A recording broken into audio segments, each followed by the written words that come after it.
All right, we start off our last episode of this Five to Go podcast here in 2025 on a somber note. As many that are listening know, there was a house fire at a house owned by Denny Hamlin on Sunday evening, and unfortunately, his parents lived there, and his father, Dennis Hamlin, who we have come to know, as Denny Hamlin has said himself, has been in bad health. Dennis Hamlin passed away from injuries sustained in that fire. Hamlin's mother, Mary Lou, was transferred to a different hospital and there are reports that she's been in serious condition or in tough condition nonetheless. And even if she was in perfect health condition, losing your longtime partner in such a tragic way would be such a toll. So prayers to Mary Lou Hamlin, to Denny, to Jordan, to the kids, and everybody involved in the Hamlin family. And we just want to pause for just a moment here before we get started.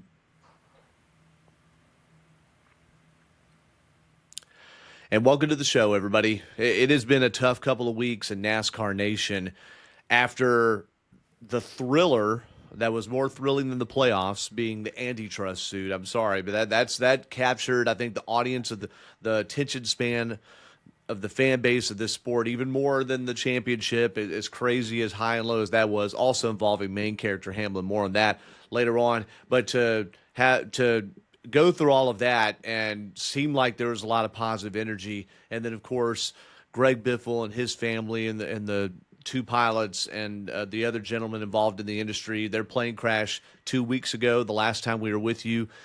They have that happen and kill everybody on board. And then, of course, this Denny Hamlin and Dennis Hamlin, more specifically, situation.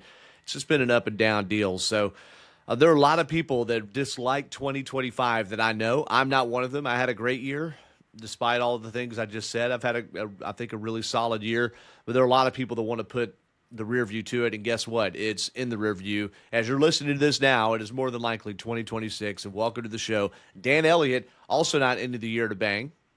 He had just been a little bit under the weather, and his voice wasn't up to snuff to be on the show today. But he gives his greetings and wishes everyone Merry Christmas.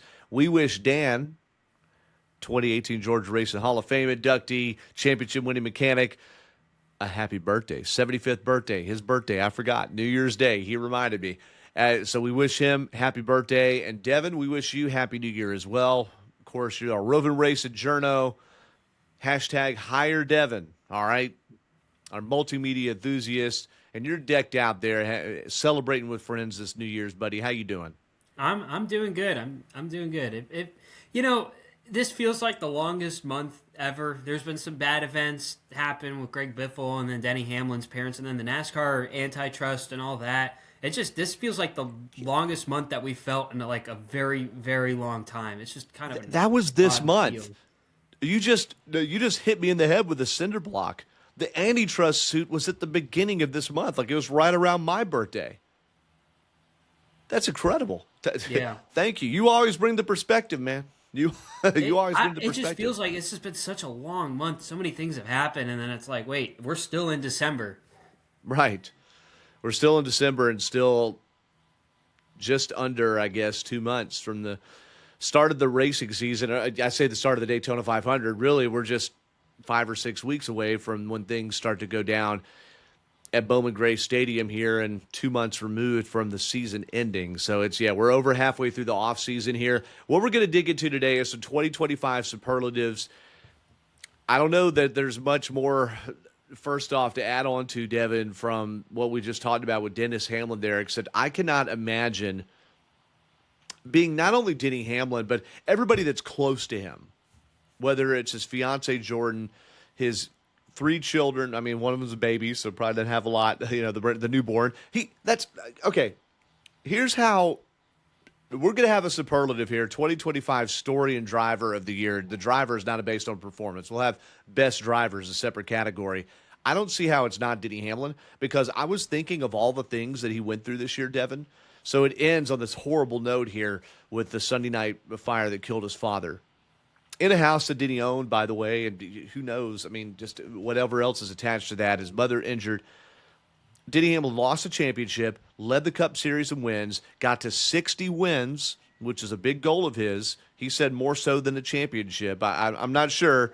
I think seeing him lose the championship and how crushed he was, I had to feel that was right there with it.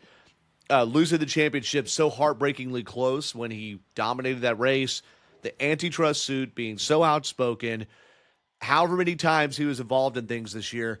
And what did I forget? The birth of his third child.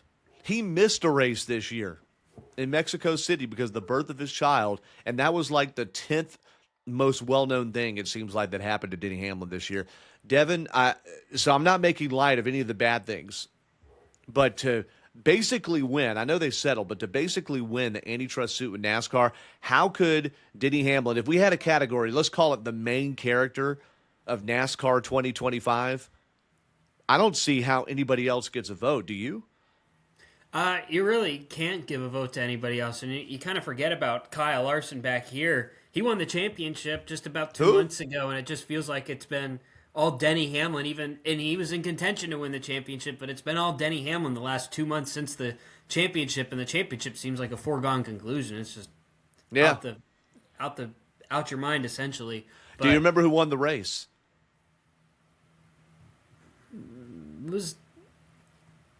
It was Ryan Blaney that won, right? Ryan Blaney. There you go. It took me a minute to remember now. Crazy, right?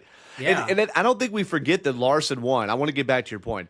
I don't think we forget that he won the championship. It just doesn't come up because there's a champion every year.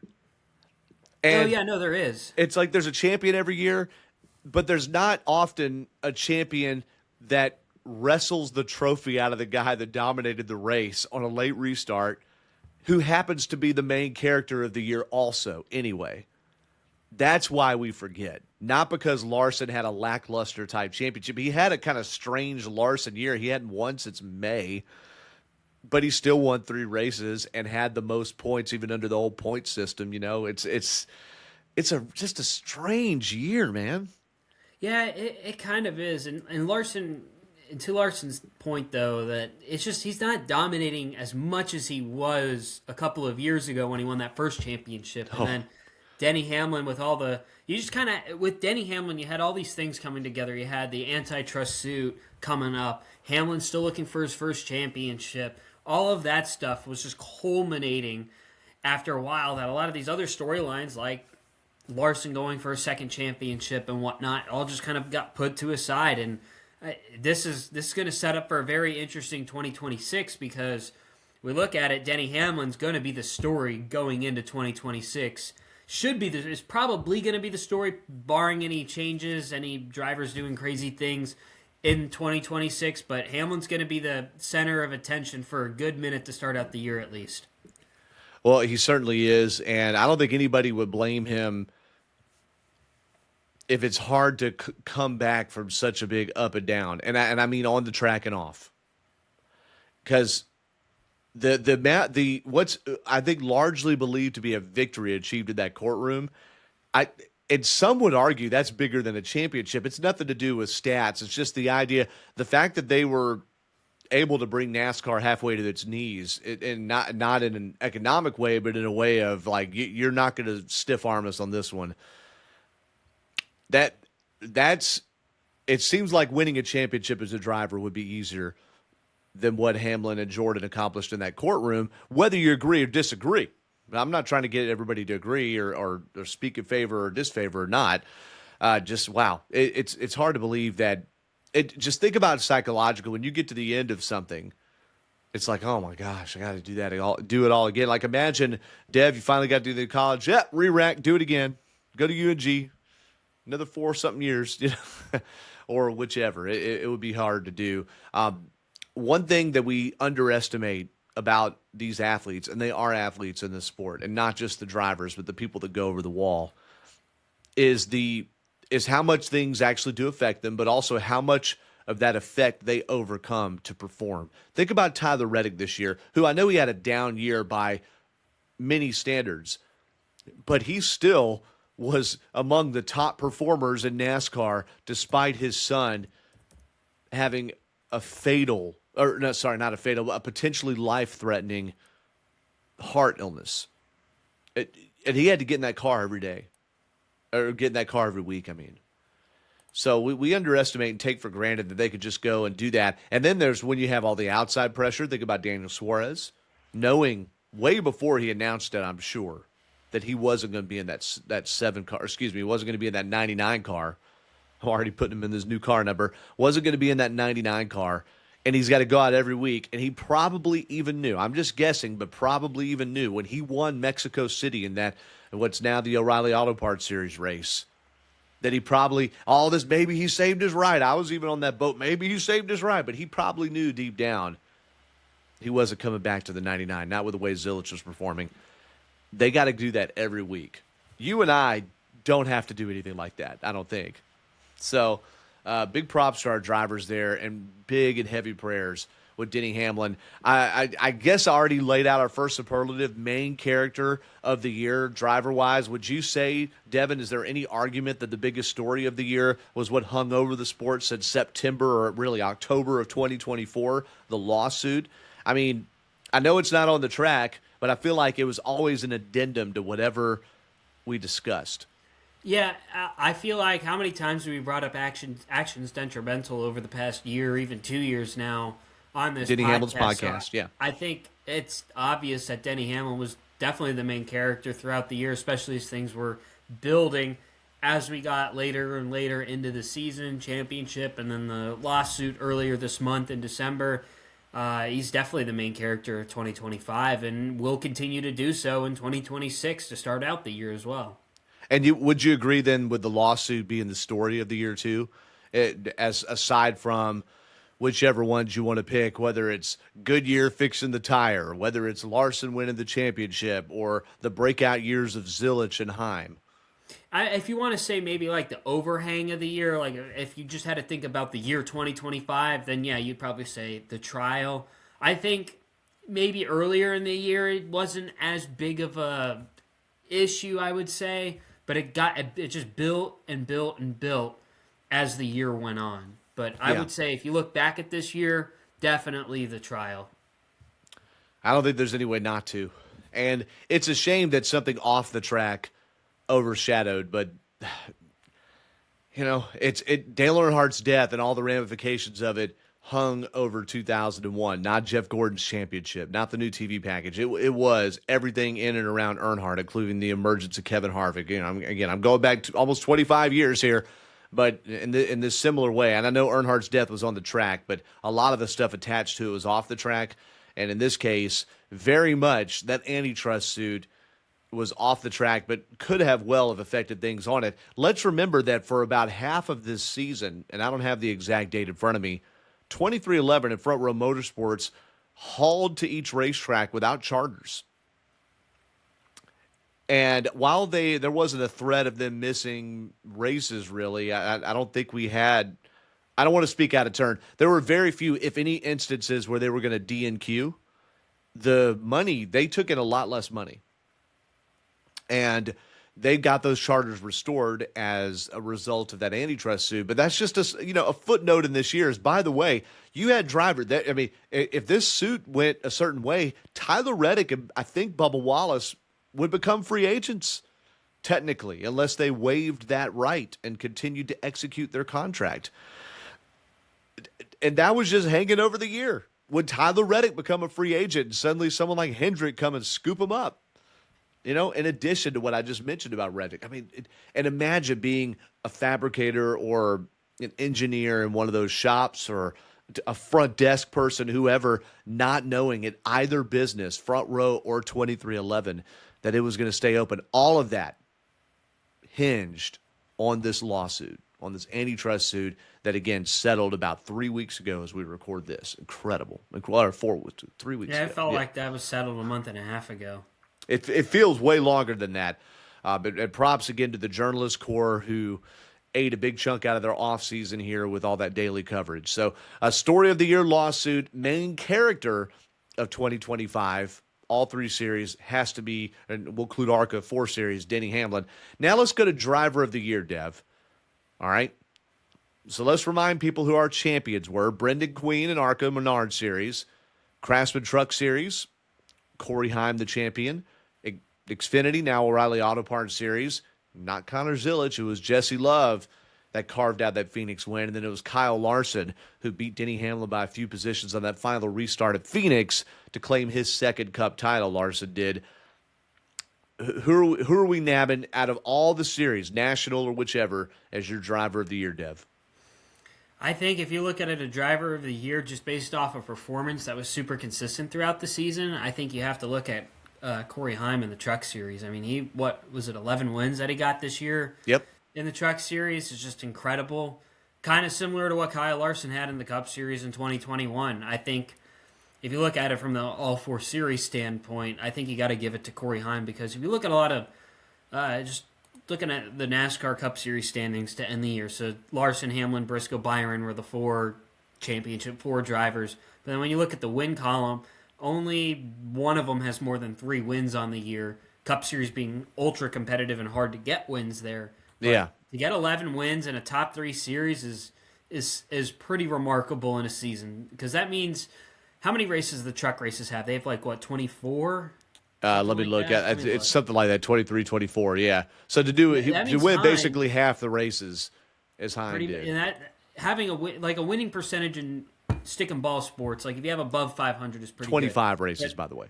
Like so, yeah, almost nearly just under half. But having a winning percentage in auto racing of Corey Heim won what, probably 35% of the races, 38% of the races. He won 12 out of 25, so almost half. Yeah, so 40, let's just say 45%. That's super impressive to do because that means you're consistent for a 48%. win most times when you come to the racetrack. So that's really impressive and a hard thing to do. It's kind of like what Ty Gibbs did to start off his Xfinity Series career. He had a winning percentage of 20% or something like it was something crazy. It was ridiculous, yeah. It's insane. In auto racing, that is extremely difficult to do. Maybe not in Formula One. Formula One's a little different, but in NASCAR, where you have different winners most every week, it's pretty difficult to do. Highly competitive and 40. Okay, so he won 48% of the races. Corey Heim. He got 12 wins this year, not 11, 12 wins because he won Phoenix and he almost lost it. Almost lost it to Tom Majeski there at the very end. I mean, what a back and forth that was. That was Halloween night, by the way. Halloween night. But here's a stat to me that stands out as much, if not more, than 48% of the wins. Corey Heim in the Craftsman Truck Series led 1,625 laps out of 3,942. He led 41.2% of all laps. He had him covered. His average start was 4.2, average finish of 5th, and frankly, in a field not as deep as the one that Connor Zilic carved through. And that's why I actually want to give my driver of the year to Zilic. And just because I think getting 10 wins in the O'Reilly Auto Parts Series, and he didn't even lead, and this is crazy to me, he didn't even lead the most laps in the series, Zilic. You know, some of those wins, he went and grabbed at the end kind of thing. And also he had a tough start to the year. If you remember the start to the year, it was like, well, that's good. He got a top 10. So he got 10 wins, 20 top 5s. Zilic did 23 top 10s, though. So he had only 3 of his top 10 finishes were outside of the top 5. Average finish of 8th, average start 6.8. He led 1,013 laps. Justin Allgaier led 1,056. What a kicker, huh? And Allgaier had 3 wins of his own. Junior Motorsports is dialed in. And he did it as a rookie, whereas Heim was spending what I think a lot of people would consider an extra year in the Truck Series. Not by fault of his own. Heim wants to be a Cup driver. And that's why I'm going to give it to Zilic, the 19-year-old. But either or. And Heim did win the championship. So my driver of the year, not a Cup Series driver. And that could actually point to something else, too, that a lot of people have a problem with the Gen 7 car, is it doesn't – when someone figures it out, they never really get to stand out because there are all these evening factors, including the quality of the equipment is so close now. You just don't have – you only mentioned one driver in the Cup Series had more than 3 wins this year, and it was Denny Hamlin. And granted, I think he's the one that stood out, and he got a lot of those late. As clutch as Phoenix was not at the end, a lot of those wins, he went and grabbed it when someone else dominated. Denny Hamlin won Darlington after Byron just killed the field back in the spring race, just as one example. So Yeah, so good picks there for a driver of the year. All right, do we have a most improved? All right, I like to stay on the good news train. I'm going to get to disappointing later on, and this could be most improved driver or team. I want to keep this broad because sometimes where the equipment goes, oftentimes where the equipment goes, the driver goes. I yeah, going into the year, we always talked about Chase Elliott, right? And how he was a consistent performer when it came to finishing races. Maybe not winning races, but he would always tend to finish top 10, maybe even top 5, run very consistently throughout the races. Going into this year, he hadn't had a multi-win season in 3 years. Yeah. That being in 2022. Got injured in between there. I would put him up there, I feel like, as most improved driver.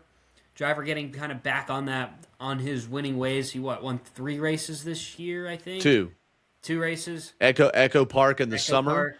and then Kansas in the playoffs. Kansas. I had to look up what the second one was. I'd forgotten about Kansas, but that's what And he got won him the forward. Clash. That's the And other he won one the I was thinking Clash. about. We'll take the Clash. We forget about that. I would say he's most improved. That's who I would lean to. Okay. I'd have to think about it a little bit more if another driver comes to my head, but Yeah. that's who I'd go with right now.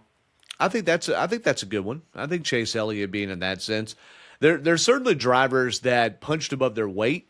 I think Dean Thompson in the O'Reilly Auto Parts series, who and I hate to be rude, but I'm like his track record of good equipment and trucks was not good. And then he gets a full-time Sam Hunt racing ride, and he actually, and I'm not going to go through all his stats, but he actually turned in some pretty good finishes and had a lot of bad luck that kept him out of things. But it was a rookie year, and is he the most improved? To me, it's actually obvious. If you look right at the stat sheet, the driver made a move, and you'll know what I'm saying, Devin, as soon as I start describing it before I say their name. He said going into this year, I better perform in this equipment. I'm paraphrasing. I better perform. If I don't, my Cup career's over. And that's Chase Briscoe. Now, you could, again, where the equipment goes, the driver goes. Stuart Haas was on a downside. Chase Briscoe was making a big move. They leveled him up to replace Martin Truex Jr. in the number 19 Toyota. And Briscoe had never won more than once in a season. He had 2 career wins to his name. Comes into this year, though, and after a slow start, 3 wins, 15 top 5s, 19 top 10s, average finish of 12.7. Makes, to me, this is key, makes the championship 4. Makes the championship 4. And what can you say? Chase Briscoe. And I will say another driver that I thought was on fumes that gets an honorable mention is Ryan Preece, who ended up being the highest. Well, let's see. Was he the highest? At one point, he was the highest of the 3 drivers at RFK Racing. Chris Buescher ended up just ahead of him in points by a little bit, by about 28 points at the end of the year. But there was a point where Ryan Preece was on the doorsteps of the playoffs and Chris Buescher was not. And while Preece, you say, well, 0 wins, big deal, but he had 14 top 10s after a lackluster time of both Stuart Haas and JTG Daugherty before that. I'll give him an honorable mention. It's most improved. Yeah, and I have his stats up right here in the Cup Series. This is by far his best year, actually, in the NASCAR Cup Series. That's another driver, too. Because I know you mentioned Briscoe, but I kind of figured and you said it, too, with the equipment, that he would take a step up and be a championship contender this year, which he did. But Preece is another one where, yeah, it's a little bit better equipment than what Stuart Haas Racing had, but I didn't see that it would be that big of a jump. 15.7 average finish. He was 20.9, so basically a 21st average finish in 2024, and pretty much the same thing in 2023 as well. So big jump for Preece. Yeah, he showed with a little bit of consistency, and it was hard to measure drivers at Stuart Haas last year. You would have thought that was Noah Gregson's big break. Well, the last couple. Noah Gragson was in the 10 car. I hadn't even crossed my mind the whole season. And then late in the year, I was like, God, he did drive the 10 car in 2024, didn't he? You know, the one that Eric Almirola did all right in. And you thought, there's this big break. And they're going to put a driver that's not bringing only sponsors. And man, Noah Gragson. And, and the whole team just scraped its belly on the floor the whole time. Other ones that made moves from that team, Josh Berry. There were times you were disappointed. But he legitimately won Vegas. That was not a late restart magic race.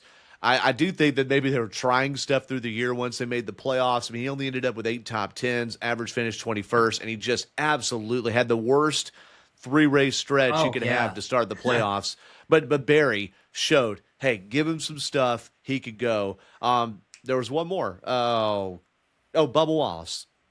Yeah, And he won the kind of fell Brickyard off straight later up. in the year, but Bubba Wallace won the Brickyard 400, stretched his fuel and won, and was really until late in the season. I feel like the wheels kind of got loose figuratively a little bit on the team. I'm not talking about just the driver, but a win, 6 top 5s, 14 top 10s there, average finish of 18.5. That could come up, but he leaves promise going ahead. What you know me, we've done these enough, Dev. What do I dislike about predictions?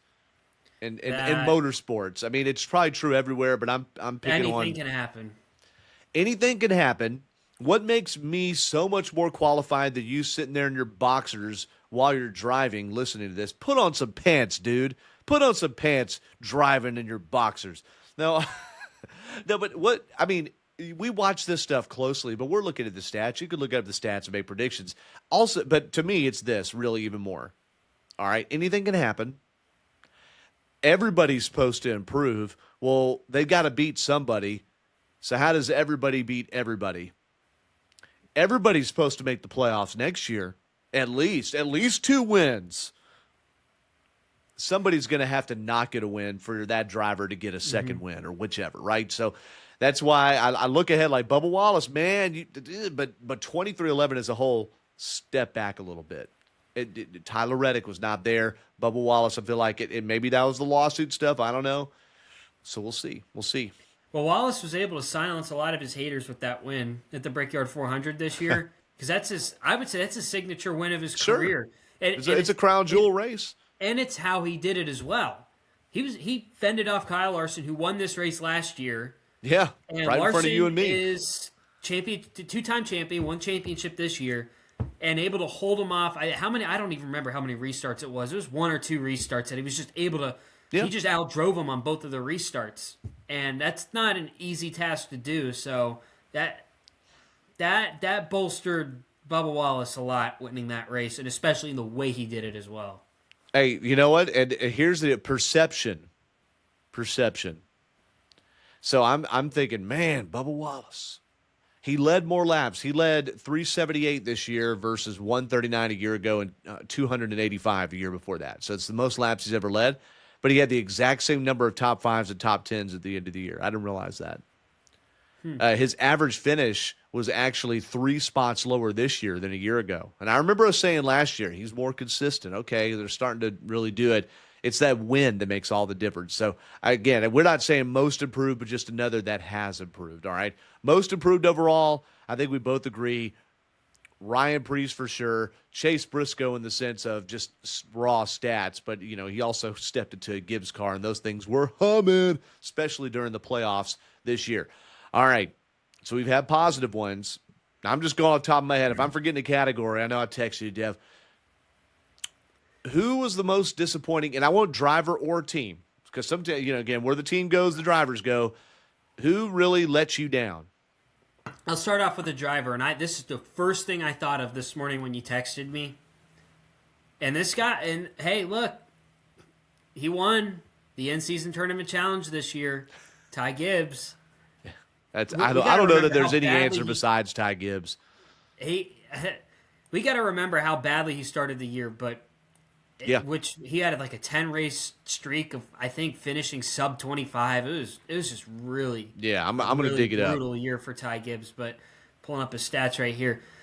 I mean, he redeemed himself throughout the year, got better, 17.9 average finish, but he was sub 30 in the points for a while. But I look at it this way with Ty Gibbs. He's been in the Cup Series 3 full years at Joe Gibbs Racing now, 23, 24, 25, and really 3.5 years with 23-11 when he came in for Kurt Busch at the end of Busch's career.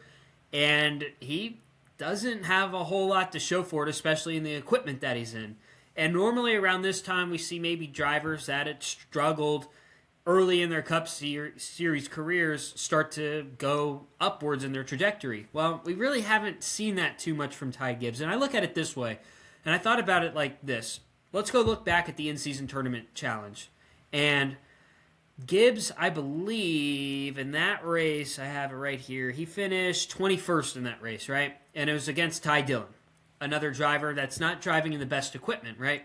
But Yeah. it took him to win the in-season tournament challenge for a 21st place finish to win that against a driver that I think he finished 27th in that race too.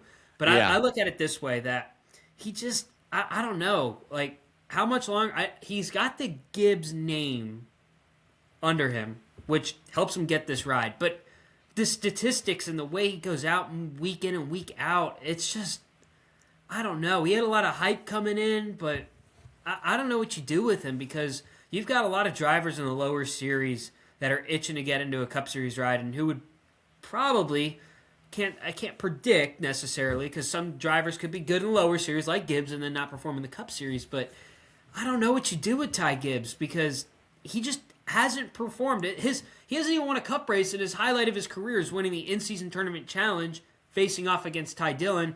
But Ty Gibbs had to finish 21st in that race to beat him. If you kind of get where I'm going, no here. one's even. If you ask the average NASCAR fan right now who won the in-season tournament, that's just a fun thing. So I'm not going to use that as a pick to hold again. Well, your biggest accomplishment is winning the tournament no one cares about. He didn't make up that. Like, it's not like he's going around and bragging about winning the in-season tournament. It's just a fun thing that had 10 races, or was it 10 races? 5 races? 5 races. Well, 5 to qualify, to seeding, That's it. and then 5 for the actual tournament. Right. So, that I won't use that and say, well, look, all you've ever done is won the foot race to the motorhome. It's like, yeah, I mean, he doesn't brag about it either. There are no stickers on the side of that I know of that were on the side of the 54. They're like, look at you, the champ. It was like a fun thing. Here's the deal. Despite what you say, there is no way in Hades that Ty Gibbs will not be driving that 54 car. Just like there is no way anytime soon that Riley Herbst isn't driving the 35. Both of them monster, by the way, in different ways. But that's just, it's not. So, and everybody knows it. And I'm not criticizing necessarily. There are other drivers that have had long on-ramps. Hey, look, Michael Waltrip, 462 races before his first career win. And he doesn't go down as the great, some great driver that turned it around. Martin Truex Jr., although he won in his second season, it wasn't until 2006 was his first full year. It wasn't until 2015 that became a regular contender. All right. That was his 10th year.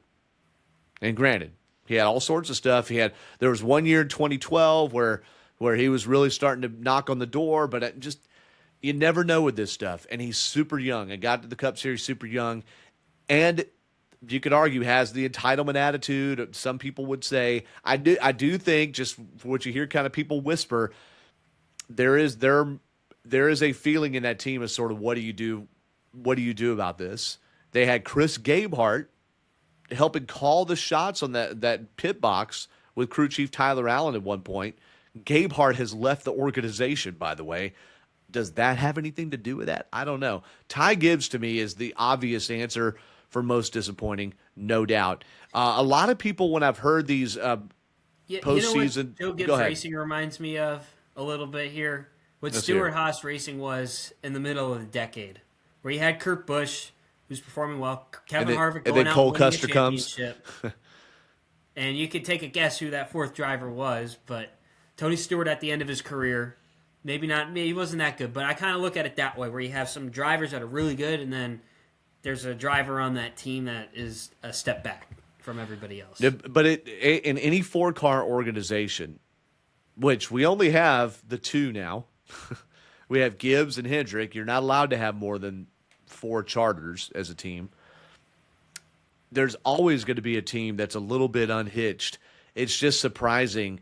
Here's the deal.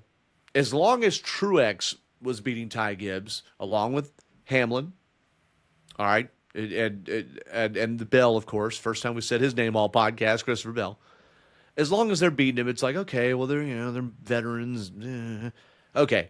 Then Briscoe gets in the 19 and flat outruns his butt.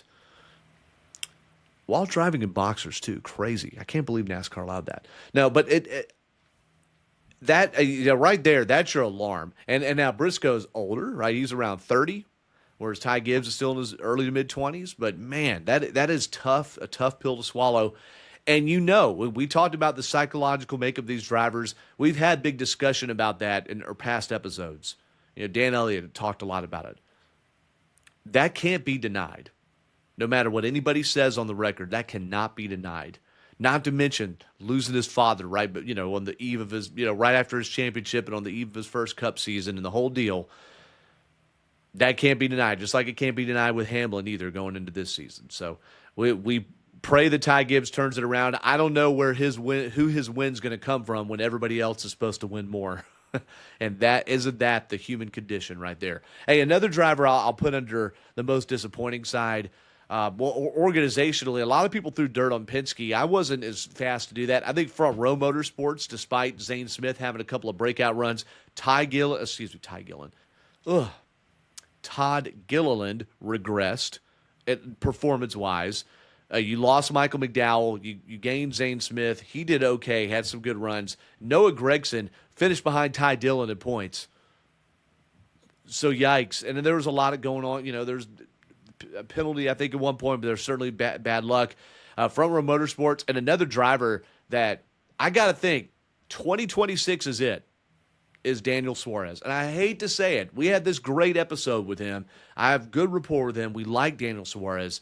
But I think if Suarez, Dev, I see you nodding in agreement, if Suarez doesn't do something more than what Justin Haley, who also was a big disappointment in the 7 car to the tune of losing that ride, if he doesn't do something this year, I think Suarez is going to be scrapping for lower series rides.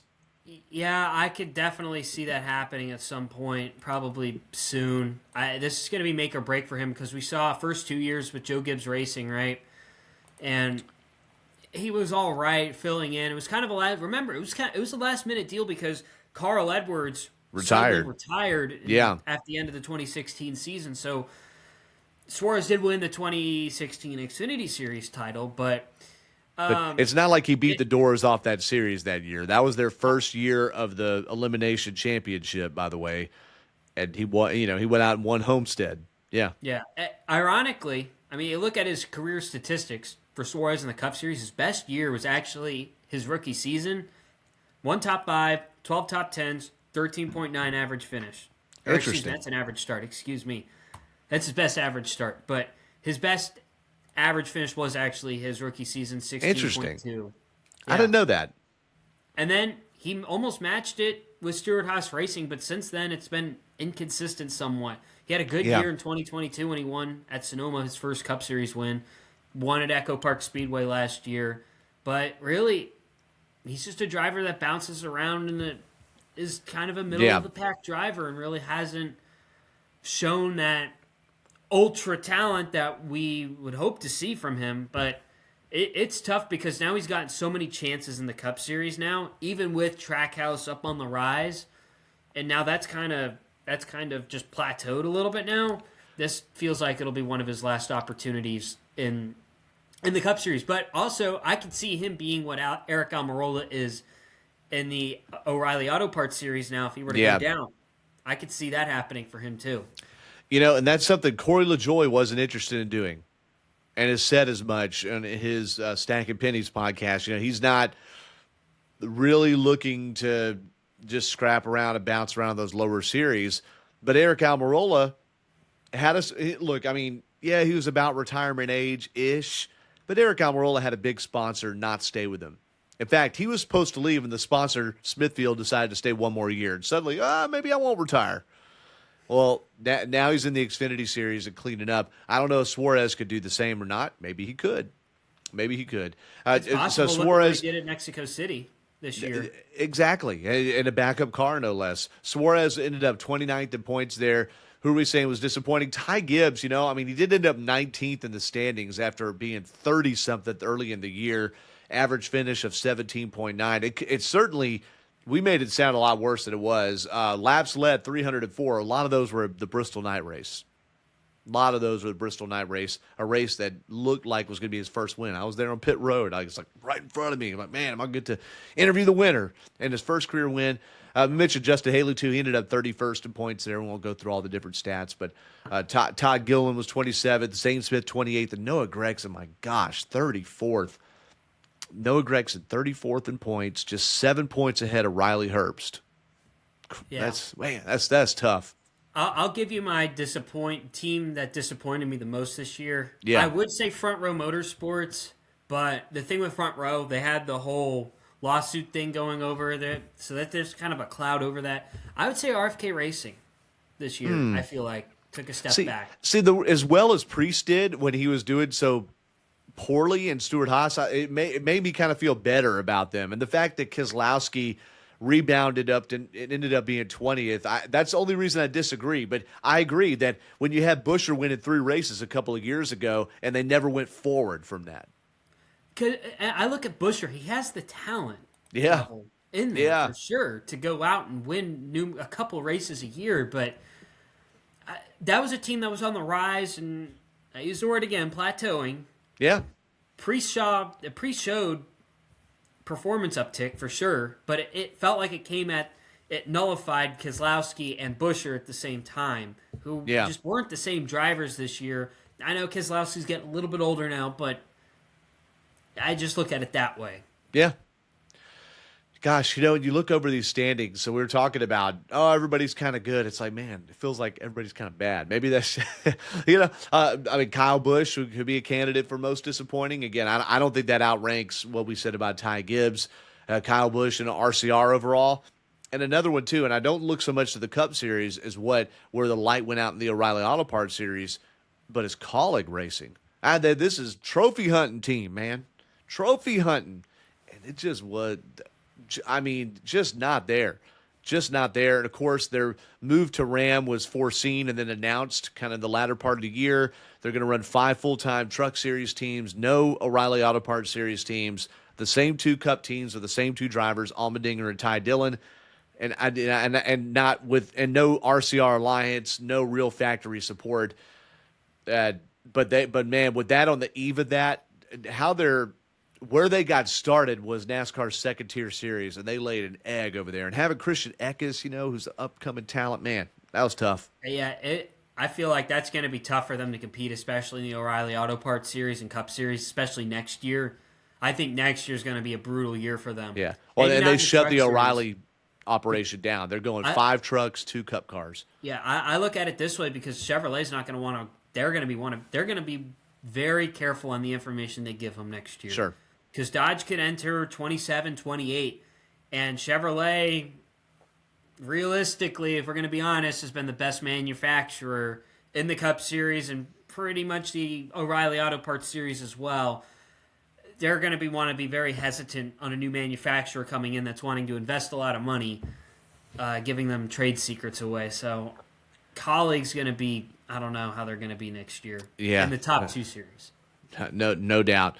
There are a lot of drivers, Stenhouse, Cole Custer, and the Haas factory team that's switching to Chevy next year. Riley Herbst, who seems more like he would be an O'Reilly Auto Parts Series driver to me than a Cup driver. That all just seem kind of there. And next silly season, I think a lot of driver contracts are up. There's going to be a lot of dirt to be tilled, and a lot of those most disappointed needs improvement. Man, they're just one tick from being great. They are one step away from getting the big breakthrough, yada, yada. Boy, that's really – this year is a show-me year. Show-me year for Alex Bowman, all right? A show-me year. And we're going to do predictions, and you're going to laugh at them another time. A show-me year for Austin Cindric, dude. His dad ain't at the team anymore, all right? And he was another driver I kind of had pointed to as like – he won Talladega, but besides that, there's just nothing there. Average finish 20.9. So, gosh, I hate to spend so much negative time. Like, gosh, we said all that positive stuff. Gosh. How about Kyle Busch? Do you think this could be his last year in the Cup Series? Anything could happen, man. I don't know. What about Austin Hill? He's been waiting a while. Yeah, you putting Austin Hill in the 8 car over. I mean, I don't know. What about Jesse Love? Kyle Busch, he had the great first year, and then since then it's been all downhill. And he had the great first half year. Hold on. You're absolutely right. Great first half year.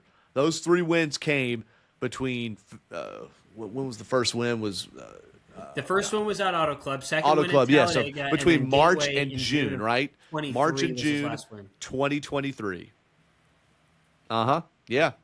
Great point. And with Jesse Love in the wings, Austin Hill, I think, may have burned enough bridges with some of the stuff he did last year that I think he's tarnished what people could see in him as a Cup driver. Because I've been on this show campaigning, why in the heck is Austin Hill still driving the second tier series? But I think he may have planed out as far as that goes. I don't know. Another team that really improved, by the way, that was kind of from our last question. Legacy Motor Club just seemed to be more relevant, but I don't think they're more improved than the drivers and team, the Briscoes and the Priestas and whatnot that we said. Okay, so any other now? You said we would think of some more superlatives, Dev. We were texting about it, so we had kind of the main story of the year, driver of the year, most improved, most disappointing. How about broadcaster of the year being Prime? Okay, well, hey, Yes. I mean, I'm already here. What are we doing? No, just kidding. Well, do you? I mean, how about broadcaster? Did you have one in mind? I'd say Prime was the best broadcaster that we had. Oh, this you year. meant okay. I thought Sorry, you meant person. I should have said broadcasting team. Okay, all right. I So mean, Prime, he had the booth in TNT, and Prime isn't bad with Dale Jr., Adam. Alexander. There we go. Come Yeah, on, Adam come on, Alexander. Motorsports Journo. Sorry. It took me a second. Watching too much football lately, getting Adam Archuleta and Adam Alexander mixed up. Two That's different fair. people, but I think they would both consider that a compliment. yeah, I guess so. But Yeah. Prime was definitely a highlight of this year, I would say. It showed where the future of the broadcasting for NASCAR could go in the future and set the tone for the other three broadcasters as well. Yeah. USA, NBC, and Fox, and TNT a little bit. But yeah, that's another superlative I'd give out this year for sure. Yeah, the Prime and TNT. I guess I should call it. I always lead with Max. I don't know why, but yeah, Prime and TNT. And what they did, they had the same booths. They had some other interchangeable parts. I love that Alec Cavana got to be back on pit road. I think it's cool that Corey LaJoy was a new voice added in when it was on the Prime side, and Carl Edwards as well. Yeah, I got to give them good votes on that. Yeah, I don't have any reason to vote against that. I don't think that Fox or the NBC /USA /Versant /whatever deal you want to call that. I don't think they did necessarily a bad job. I thought they were all pretty solid this year. I feel like the TV coverage overall got a little better. I feel like our radio coverage has been pretty constant, with some changes, like with Doug Rice's retirement, for instance, on PRN, that it's all been pretty consistent there. So now how about this? And I'm more into this than you. All right, so I'm just throwing a category out because you said broadcaster of the year. What about racing besides ours? But what about motorsports, NASCAR podcast of the year? Ooh. You listen to a lot more than I do nowadays. Yeah. For sure. Are there any you tune into regularly besides doing this one? Not really. I used to listen to a lot of NASCAR radio on Sirius XM back in the day. I used to listen to that channel a lot. I think if you want to talk about moving the needle, you got to look at Actions Detrimental. Yeah. I think a lot of people love to listen to that podcast. It's that alternative voice that you don't get here from certain other entities out there. I'll just put it that way. Yeah, gosh, it's hard for me to pick one. I think what I like about what happens on PRN is that Fast Talk still has a radio format, so it keeps them corralled in on time.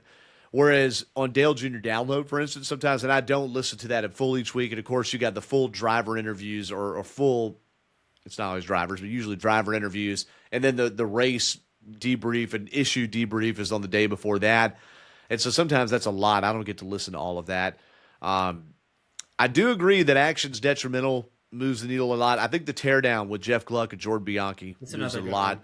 And the best addition to the NASCAR podcast universe, as Nate Ryan, the co-host of the show, calls it, with all these things floating out, including ours that are out there in the ether, is Hauler Talk. NASCAR started one where they could explain their decisions a little more in depth and give a behind-the-scenes look. It's not a commentary, and certainly they're not going to go in there and just riff-raff about every single issue. they're calculated in what Mike Ford, Amanda Jones Ellis, and Nate Ryan talk about, but they allow Nate to ask tough questions, and they give very measured and sometimes very in-depth answers. So I'll give, and interviews too. So I'll give Holler Talk a nod. Of course, I always reference Door Bumper Clear. I think sometimes we're so full of opinions that, I'd like a little more information, but they say things. You hear little tidbits if you listen closely that they're saying, but they can't say. And Tommy Baldwin was a huge addition to that show this year, along with Freddie Kraft, the co-host. So those are a few out there we'll throw out. Hey, you know what? I haven't said it since the beginning of the show, Deb. Respond right here.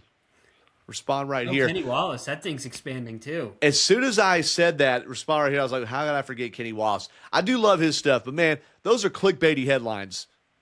Like sometimes it's just like, come on, man. Is this the worst thing ever? It's like, yeah, but I almost appreciate it. It's meta in a way how I appreciate Kenny Wallace, because I'm always watching to see him, how he decides to push people's buttons, which is why I keep emulating the respond right here thing. It's just, it's almost meta watching. I don't know if I watch it because I like it or because I'm entertained by what I'm seeing him try to do. He's able to push the buttons on both sides of issues. Oh, yeah.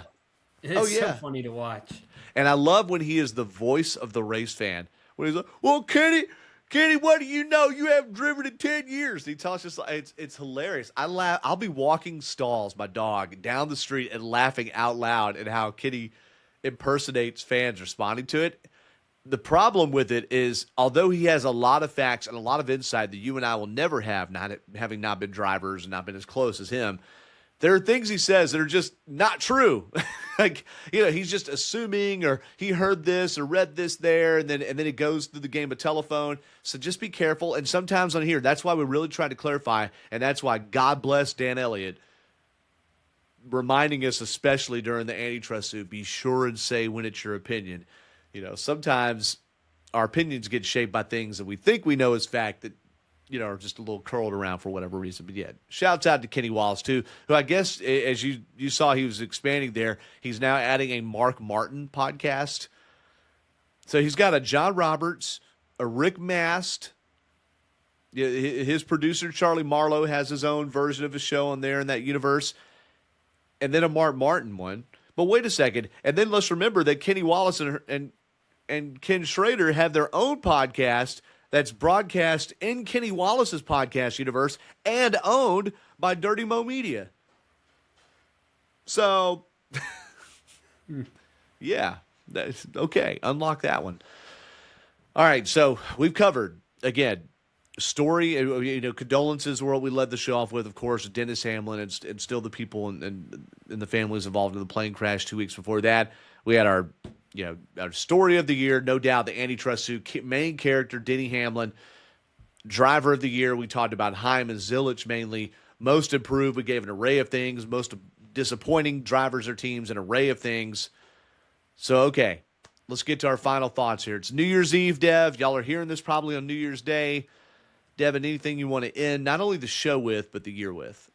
Yeah, it feels like if you read a lot of NASCAR on X or Facebook or whatnot, it feels like the fan base is just really, it's just exhausting. Like this year is like never ending, 2025. But yeah, I think that's just kind of how some. You got to realize not everybody's on the internet, but that's just kind of how it feels like. But yeah, 2025, a new year, a new chapter for NASCAR.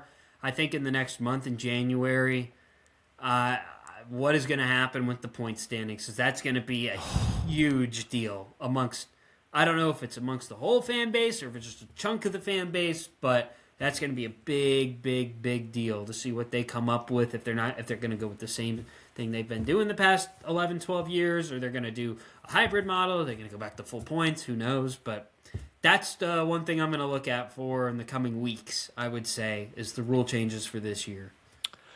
Man, that's a good point. You bring up the points thing. I was trying to think, what were we talking a lot about without doing any research and just me thinking about it. The antitrust suit was so big that I didn't even think, the point standings, because that was a huge discussion throughout this year before the playoffs, well before the playoffs even began, as Mark Martin really, I think, stirred the pudding on that. He and Denny Hamlin both, and just got more people. It was almost like we were made to care. You were forced. To me, I didn't care all that much, and then just everybody's talking about it. You're made to care. So great point. Yeah, what are the rule changes going to be? Not only with the point standings, the effects of rule changes that we know about, like the higher horsepower, a little bit higher horse, nothing we hadn't seen before, but a little bit higher horsepower at the short tracks, and some other things too. All right, so I'm going to give two, nods, farewells, cheers, and here we go. The first one is Brett McMillan, for 26 seasons, hosted the Pit Reporters, which for a long time was sponsored by O'Reilly Auto Parts on Performance Racing Network. Now, before podcasts were but a twinkle in our eye, that show was a network syndicated radio show that PRN sent to its affiliates there. It's, I would say now more consumable as a podcast, so still on some radio stations, but they just had their last episode. It was published as a podcast on Tuesday. I think it actually airs broadcast-wise on Wednesday. Brett was the single host of that show the entire time, unless he took a week off. It was always his show. Doug Rice posed the show. It was modeled after a show that has long been defunct from ESPN called the Sports Reporters, where 3 or 4 columnists that weren't normally on TV would come and dissect sports stories on ESPN, usually on Sunday mornings. That was what the Pit Reporters was. Only since late last season had I gotten to be a part of the Pit Reporters. I was honored to do it. My schedule and my previous radio job didn't allow me to. And we got to pre-record things and be a part of the last episode, which was out. So be sure that is all about Brett McMillan and the great people he's put together, and Doug Rice too. Be sure and check that out. Also, have in my hand here the final print edition of the Atlanta Journal-Constitution, a 158-year-old newspaper here. And now they may have special editions in the future, but this will be the last regular printed edition I have here in my hand. And fittingly, the title is "What is the Future of Local Media in Atlanta?" All right. I'm not trying to get everybody to live in the past, but there are a lot of great people that have and continue to write for this paper, and now will be digital-only reporters, myself included with my Gridlock Guy column. When I put this up, both my last column, Gridlock Guy, was in print back on Sunday. And then this, I've had people, it's just a liberal fish rapper. And I'm not trying to get into the politics part of that here, but when you're calling a thing that has the resources to keep your leaders, that you might even call the swamp, accountable, a fish wrapper, it isn't worth the paper it's printed on and all these idiots and all this stuff. Consider where you're getting your news from and which YouTuber it's from, okay? And are they as unbiased as you expect the paper to be? The answer is probably not. Now, I'm not saying it's perfect, but I'm saying there is a lot of value in local media, and yes, I'm biased. I write for that paper, and I report traffic for 11 Alive here in Atlanta. But if you believe it all in local media, support it. Vote with your feet, all right? It's online only now. Get a subscription. It's only, and I'm just making, it's about $100 for the entire year, and maybe even less than that. It's worth it, okay? So, Devin, thank you for the show today. I saw you nod your head in agreement. I know you still believe in it, and you're on the cusp of digital media trying to make that even be more relevant, and I'm very grateful for you and another year in the books. Dev, what stat did you point out to us about 5 to go before we started recording today? You're so good at this. We did this is our 51st episode. I'm not sure. I have to look back at the episode counts for this year, but I think this might be the only week we've taken off all year. Yeah. Maybe second. I'm not sure. There might have been a week off in April, but I might have filled it in for you. But I don't think we missed an episode till last week, really. All year. Or missed a week, I should say. I think you're spot on. Yeah, you've been so diligent in the weeks I wasn't able to do it. And last week I had a long stretch where I had just, I had work commitments and really had to dip out.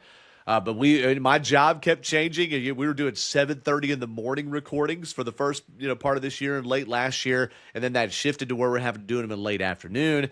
And we got to last week, and just with the holidays and the time I needed to be with my family away from where it just and nobody wanted to record on Christmas Day. All right, I didn't even ask. So yeah, that's why we took a week off. It really wasn't planned, but that's how it worked out. So thank you all that are subscribed and get notifications each week. We are very grateful for you. Be sure to interact with us on the Facebook page. We really just post new episodes in there, new articles every once in a while, but we would love to hear from you. Devin, give them your socials real quick one more time this year. Devin_Kupka, Kupka on X, Devin.Kupka on Instagram, and then Devin Kupka on LinkedIn. And Devin, yeah, come on. Hashtag hire Dev. Respond right here. Hashtag hire Dev. Respond right here. And you can find me at Doug Turnbull on X, Fireball Turnbull Instagram. You can look me up on Facebook as well. I'm somewhere on LinkedIn, not using AI to do my posts though. Like seems like all LinkedIn is doing. Like, I'm like, yeah, you really talk like that. Okay, sure. But hey, we're very grateful for you all listening in or watching on YouTube. We're also on Apple and Spotify. GoPRN.com. We're going to work on some stuff to have you a better distribution with PRN coming up next year. Andrew Kurland has just joined the PRN team and is in charge of that. So happy birthday, Dan Elliott, the big 7-5er for the man. He hopes to be back next week. Dev, I'm grateful for you, brother. Happy New Year. Yes, Happy New Year, and I think 2026 will be a good year for the 5 to Go podcast. I can't wait to see what happens. It sure will be. We'll have to change it to 6 to go because the year ends in 6, I guess. That's what we're going to have to do. No. And make the episodes even longer. No, okay, yeah. Maybe if NASCAR increases overtime, we'll increase the thing. It's unlimited already, right? That's a great point. Yes, for sure. Well, for Devin and Dan, I'm Doug. God bless you all. Hope you had a happy holidays. Have a happy new year. And we will talk to you deeper into 2026 on the 5 to Go podcast. Take care.